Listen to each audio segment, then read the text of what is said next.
I really had a hunger and a thirst. I wanted to know God.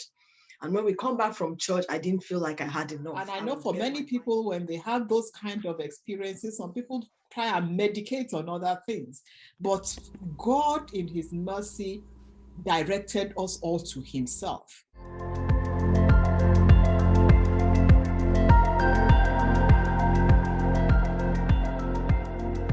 Welcome, everyone. My name is Demi Ajayi, and today I'm kicking off an interview series where I'll be talking with people about their walks of faith. I was inspired to do this just because I have lots of amazing women and men of God in my family, people who are, been walking with God and with Jesus for a long time. And I was just inspired to learn a little bit more about their journeys as I'm on my journey personally, just so I can be inspired to learn from them, just to see how God is working in their lives, essentially.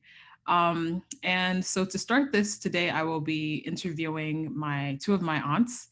And it's a great pleasure for me to be able to talk to them. They're great women, great inspirations to me in general, and looking forward to this conversation. So without any further ado, I would like to introduce my aunts. And as you come up, please do just begin by introducing yourself, letting everyone know who you are, a little bit about your background as well. So Pastor Fumi and Pastor Fola, very nice to have you here. Thank you for joining me today.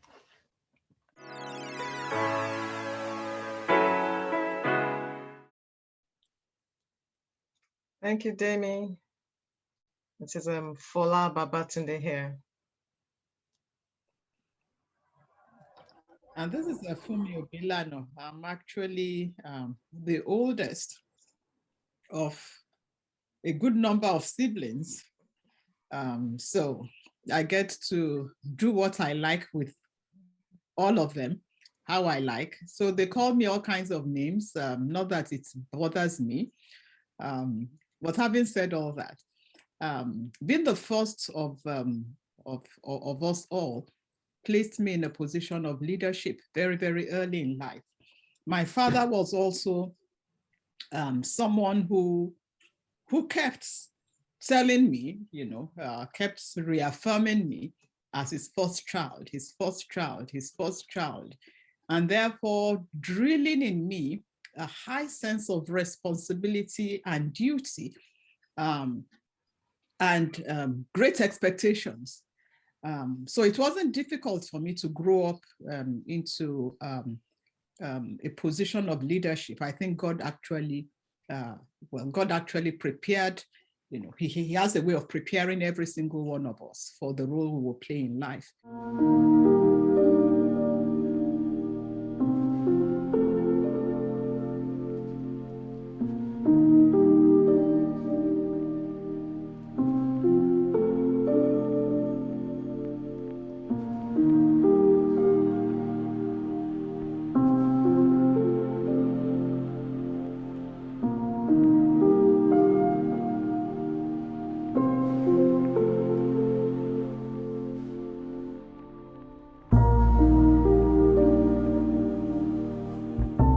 And my mother also was, a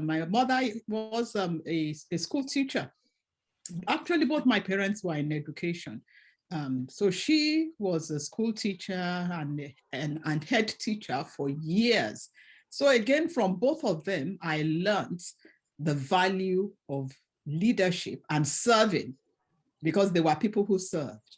I learned serving other people.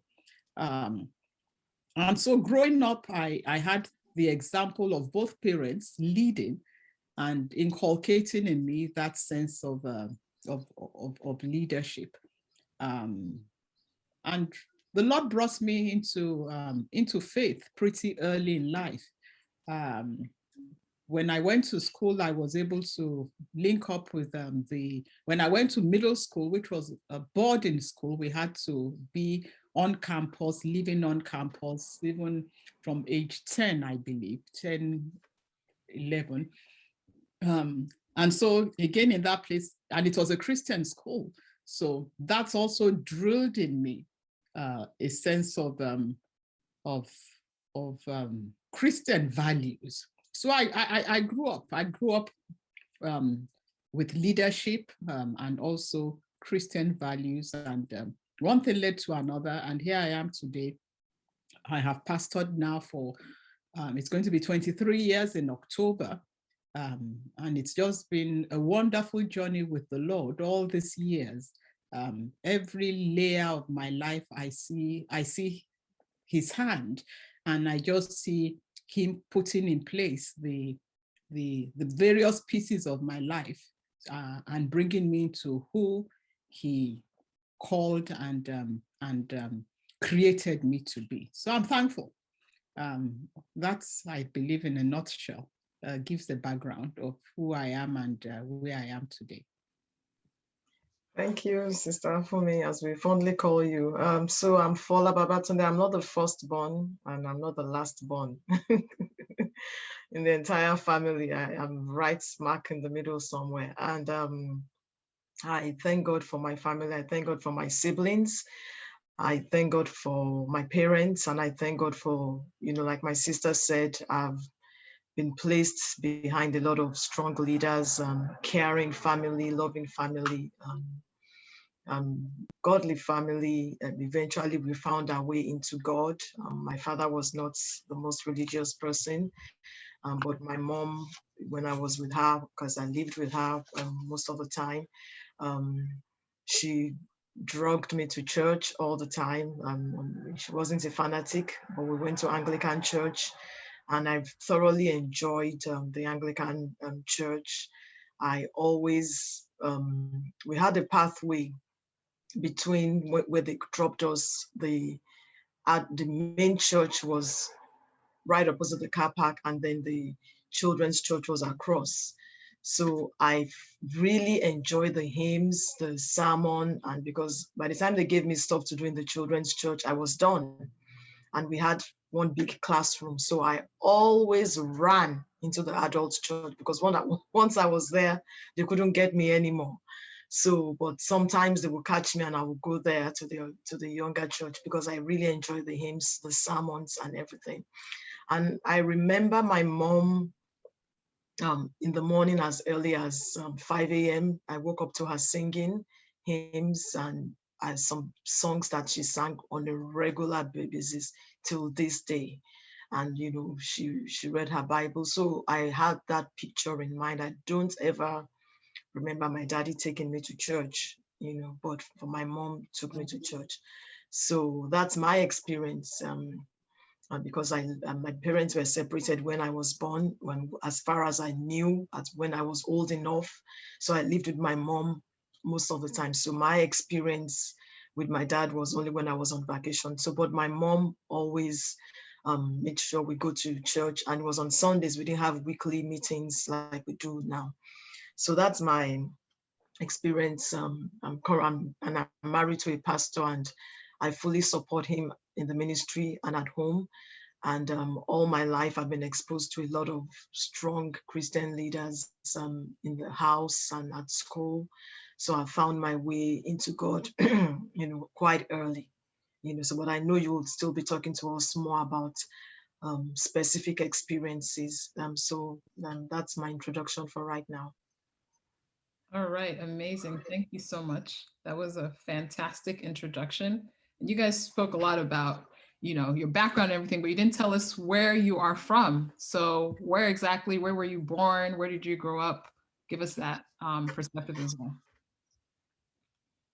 Okay, well, we were all born in Nigeria, the western part of Nigeria, except for, we were all born in the western part of Nigeria, except for my third sister, I believe. I believe she was born in the northern part of Nigeria. As my sister said in her introduction, she's actually the last of my parents, of my mom's. So for us, she's the baby of the family. Until you don't think you're the baby. Okay, she's the baby. That explains a lot. Okay. I have 4 younger ones. Yeah. So I have a position. Yeah, when we talk about my mom, she's the Okay. Yeah. But I happen to be the oldest of everyone. Of them all. Of them all, yeah. Mm-hmm. Okay. Wonderful. And can you speak a little bit about what's your earliest understanding of who or what God was or is? Well, in those early years, my sister Folayemi, because she wasn't there, my immediate younger sister was there part of the time. When we were growing up, when I was growing up, because that was the first 10 years of my life, with my parents, before I went to boarding school in middle school. My father didn't go to church. He didn't. And if I remember correctly, in those early years, my mother didn't go either. She held on to her Christian faith. She was a Christian. When I talk about Christian, she was Anglican. But none of us went to church. But I was very curious, even as a child. I don't know how I got a hold of, I just wanted to know about God. So I would ask them questions. I remember a particular day I asked them, I said, so God is everywhere? And they said, yes, he's everywhere. I mean, I think I was 4 or 5. And they said, yes, he's in this living room with us right now. They said, yes. He's up in the roof. Yes, he's outside. They said, yes. Well, the mind of a little child. So of course I puzzled in my mind, how can God be everywhere? So they went to work the following day, and I went outside. First I called God in the living room. He didn't answer. I went around the rooms. God, he didn't answer. Went outside, looked up, because they told me he was also in the roof, in the ceiling. So went outside, God, where are you? He didn't answer. I was so angry. I'm like, what kind of stupid God is this? He was not answering me. Oh, wow. Well, he didn't strike me dead. But here I am today. So that was my first encounter, really seeking God. And then I remember I would have, as I grew older, there was a season in my life I started having nightmares. I think I must have been 6, 7, just nightmares. And I would wake up crying out in the middle of the night. And so one day my father gave me a Bible. It was an olive green Bible. Now, for a family where we weren't going to church, I didn't know what to do with the Bible. So, and I was 6, 7. So it was an olive green Bible, and the pages were very, very fine. I remember the Bible, very fine, light pages. So I put it under my pillow. And somehow, the nightmare stopped. They did stop. God is awesome. He will just reach you wherever you are. And that was, I think I was 7 at that time. I was an avid reader. But again, I really didn't know how to read the Bible. And so my encounter with the Lord was when I went to what we call secondary school, which is middle school. And like I said, it was a Christian school. Every morning we had to go to the chapel. Every evening we would have a fellowship in our various houses. We had a time, we woke up to quiet time where we would pray on our own, read our Bible. So I developed that Christian foundation where every morning you had your quiet time, you did your chores after your quiet time, and then you got ready for school.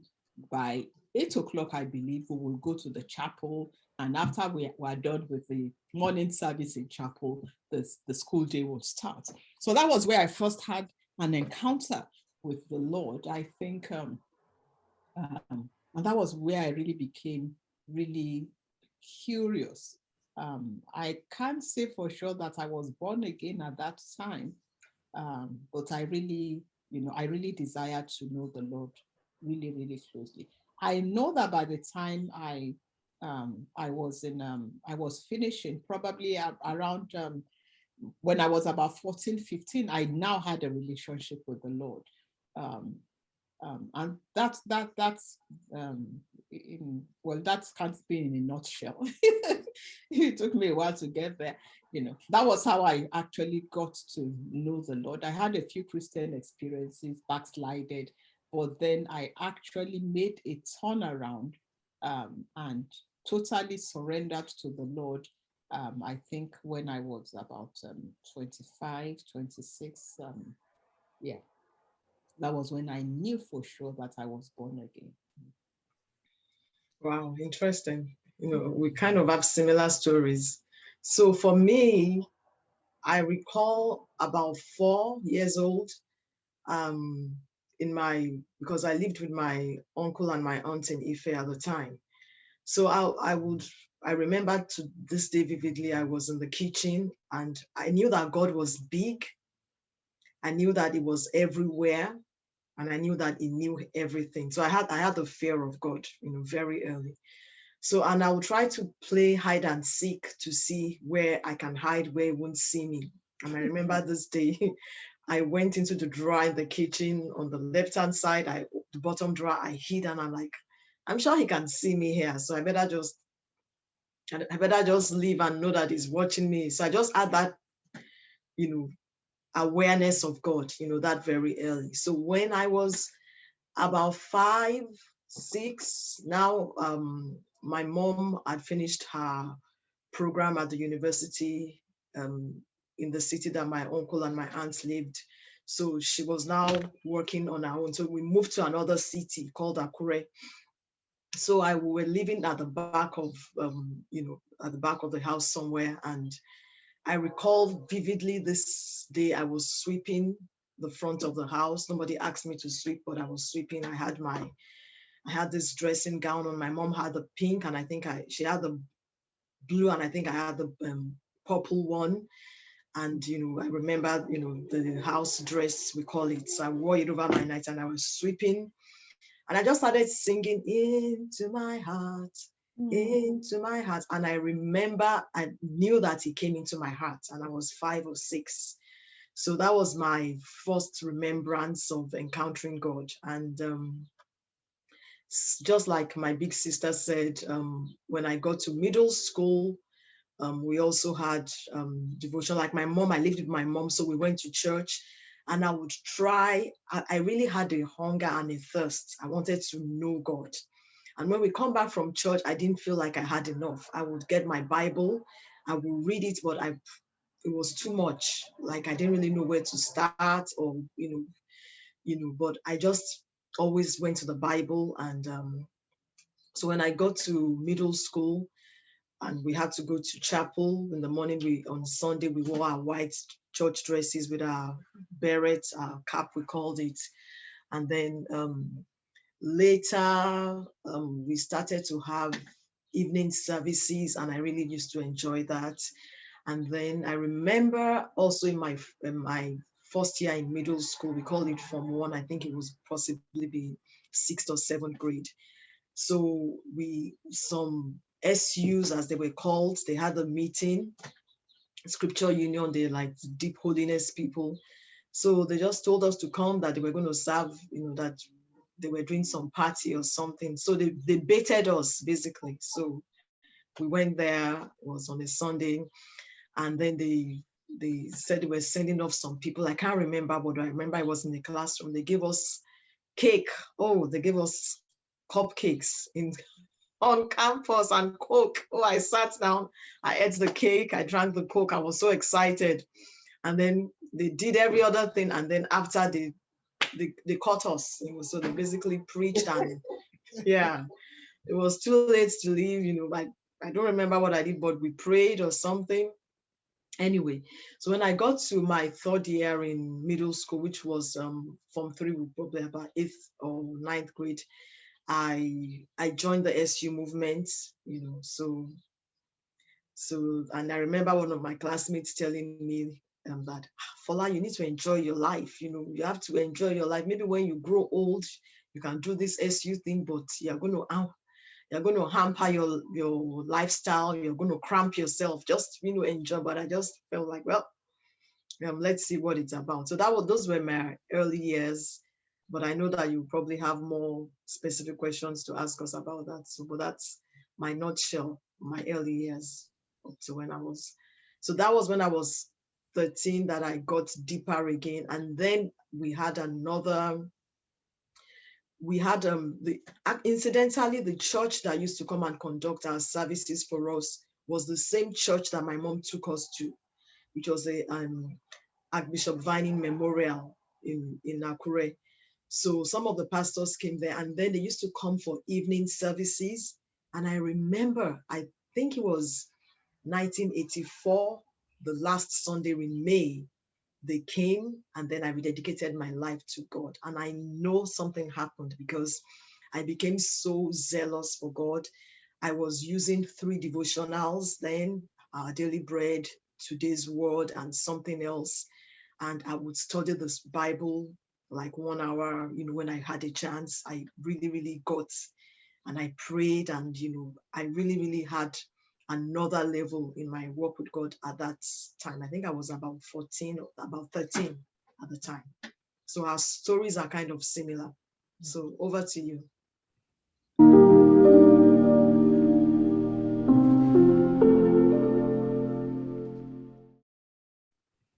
All right, that's awesome. And thank you for sharing.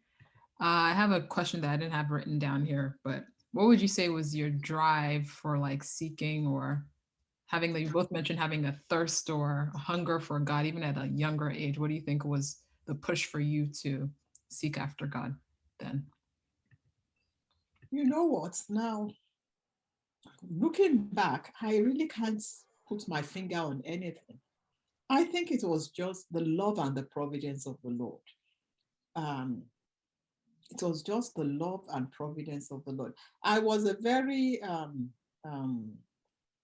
inquisitive child, I have very vivid imagination. So I'm very careful about, well, now I'm older, I'm careful about, about what I watch, what I listen to, because my imagination is just very, very,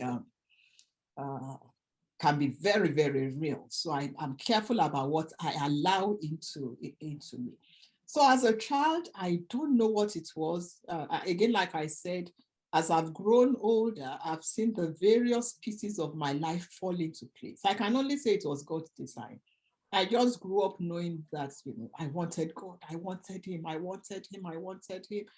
And at every stage in my life, I would go looking, or maybe I should say he went looking for me, because I just could not rest. I could not rest until I was filled with him. So I think there's just a hunger in every human being. And I thank God that I realized that the hunger in me was for God. Many people have that same hunger, and they try and fill it with other things. And they are never really satisfied. So I think it was just God's providence, God's kindness, and also maybe because we had a traumatic childhood. We had a traumatic childhood following my parents' separation. I think that quickly pushed us to look for real answers, and not just so. And I know for many people, when they have those kind of experiences, some people try and medicate on other things. But God, in his mercy, directed us all to himself. Our medication was the Lord himself. And I mean, I can't say that it's anything in particular that I did. I just think that it was God in his, he had a plan. He had a plan all along, and he guided us into that plan. Yeah, I mean, I didn't even think twice about that question. I had nothing to do with it. So I can't even take credit. It was just there, and I just followed it. Just like my sister said, pure and simple. I didn't work it up. I just found it there, and God has put eternity in our hearts. And there's, like she said, people just search him. Some people search other things. I have nothing to do with it. Absolutely nothing.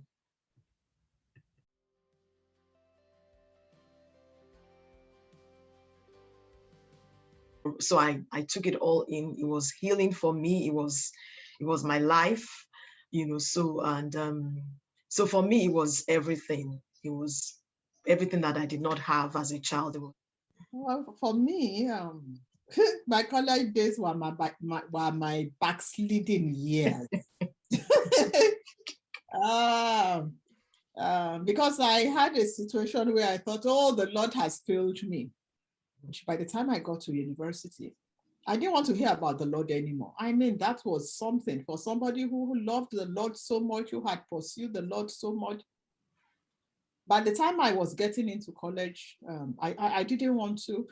And I remember that on Sundays, when you turn on the TV, there will be Christian programming. There was this, I don't remember who it was, one of these American evangelists who used to come on every Sunday. Immediately he will come on, I will get up and leave. I didn't want to hear.